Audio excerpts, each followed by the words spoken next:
berniat ingin membawa perubahan yang signifikan dalam hal membangun perekonomian Aceh Barat sebagai tanah kelahirannya. Founder Rumah Tani Amer atau RTA, Amiruddin resmi mendaftarkan dirinya sebagai bakal calon Bupati Aceh Barat pada pemilihan kepala daerah atau Pilkada 2024. Amiruddin dan rombongan mendatangi langsung kantor Dewan Pimpinan Daerah atau DPD Gerindra Aceh pada Kamis siang, yang disambut langsung oleh tim penjaringan bacalon kepala daerah Partai Gerindra. Dalam pemaparan visi misi, Amiruddin mengatakan akan memanfaatkan sumber daya alam yang melimpah di Aceh Barat untuk meningkatkan pendapatan asli daerah atau PAD. Kita lihat sehari-hari ini bagaimana perkembangan Aceh yang kita lihat hari ini. Tiap tahun mendapat juara satu termiskin di Sumatera. Padahal sumber daya alam sangat melimpah di Aceh.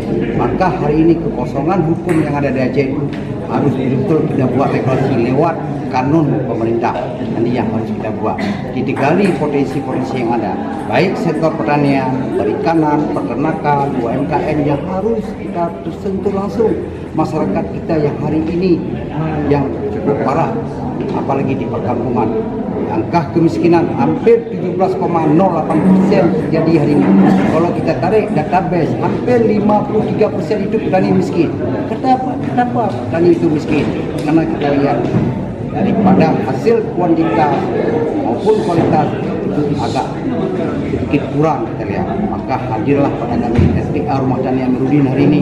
Kita genjot kuantitas dan kualitas sehingga bisa menghasilkan produksi yang melimpah di Aceh Barat.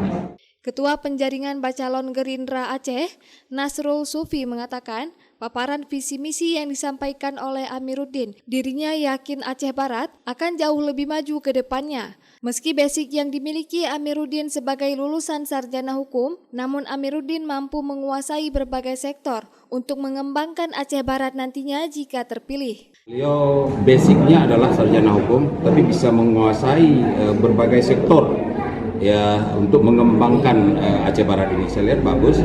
Ini saya menarik dan saya yakin kalau beliau nanti terpilih jadi bupati, insya Allah beliau bisa mengembangkan dan bisa mensejahterakan masyarakat Aceh Barat. Dan saya lihat dari sektor mengembangkan potensi-potensi alam juga bagus. Di sana juga ada tambang, ada emas, ada perak, itu bagus. Beliau sudah mempresentasikan dengan bagus. Beliau hari ini bersedia menjadi kader Partai Gerindra dan kita sudah memberikan kartu anggota. Beliau sekarang adalah warga besar Partai Gerindra. Jelang penutupan pendaftaran, DPD Gerindra Aceh terus didatangi oleh bacalon yang akan maju pada Pilkada 2024 yang akan berlangsung pada November mendatang. Dari Banda Aceh, Lala Nurmala melaporkan untuk Puja TV Aceh.